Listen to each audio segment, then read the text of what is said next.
hope you're doing well. Steve Burke here. So pentatonic scales. If you know about them, you know about them. You probably understand just how ubiquitous they are. You might understand that they're found in nearly every genre of music from nearly every musical tradition all around the world, from Southern Indian classical music, Chinese music, Appalachian music, African music, Western classical music. Not only is the pentatonic scale found in traditions of music, it's found in nearly every genre of popular music today, from jazz to rock to funk to folk music to country music.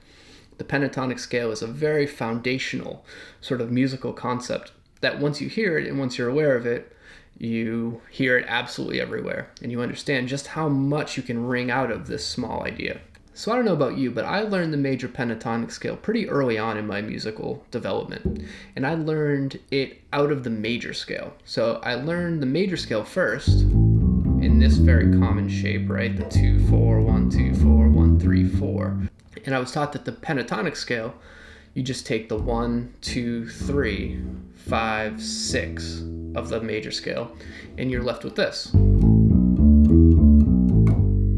But there's a better way that I discovered to play the major pentatonic scale. And once I discovered it, I realized that this was the way that almost every great guitar player was playing pentatonic scales, nearly every great bass player playing big runs up and down the neck. Instead of moving vertically up the strings, this shape moves horizontally. So we're ascending the neck and descending the neck in sort of an organized way. And it looks like this.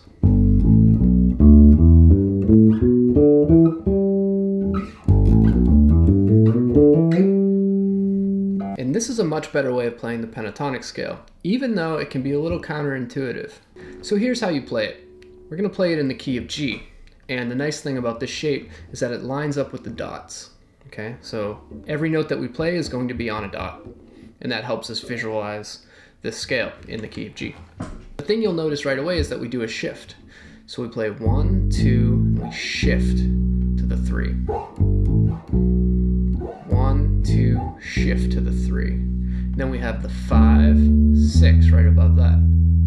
1, 2, shift, 5, 6, and then we have the 1 above that.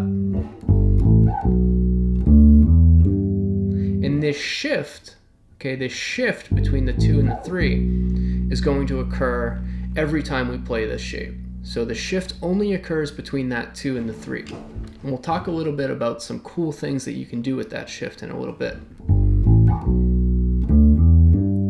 So there we go. We have the full octave. 1, 2, shift, 5, 6, 1. See that?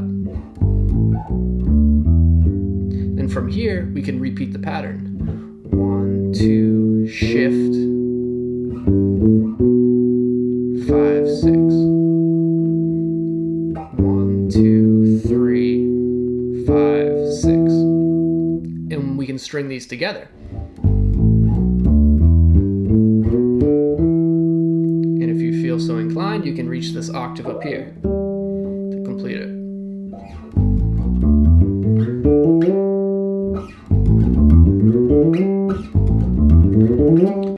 It's a really musical way of navigating the fretboard and of navigating the pentatonic scale.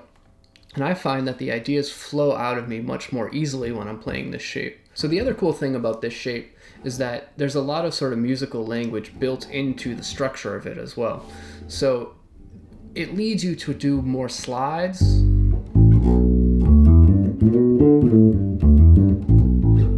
Okay, it leads you to doing more hammer-ons.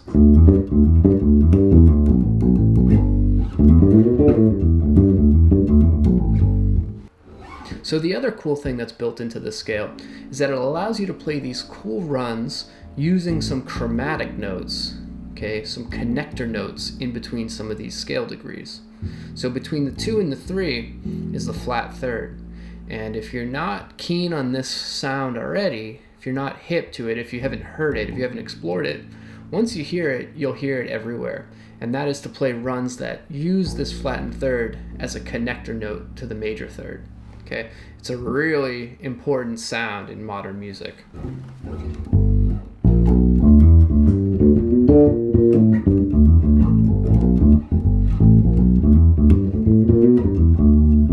Okay.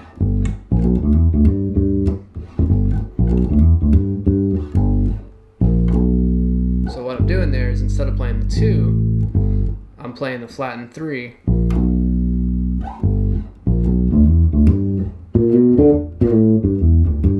So I hope this idea is useful for you. I know that when I learned this concept, it really opened up my eyes to different ways of connecting different parts of the neck. You know, the idea that you can shift from this low G to this high G that quickly and in such an organized kind of musical way really made a big difference for me. And once I started to explore it, I realized that so much of what I loved in other people's playing use this exact idea. You hear it in great bass players like, you know, Steve Swallow and John Paul Jones and Pino Palladino. These guys use this all the time, and if you watch them play, you'll see them shift the neck constantly. So that's it. I hope this video was useful for you. I know this concept opened my eyes up to some new musical possibilities, and I still find it inspiring. So if it was useful for you, please let me know in the comments down below. Please like, subscribe, and I'll see you in the next one. Thanks.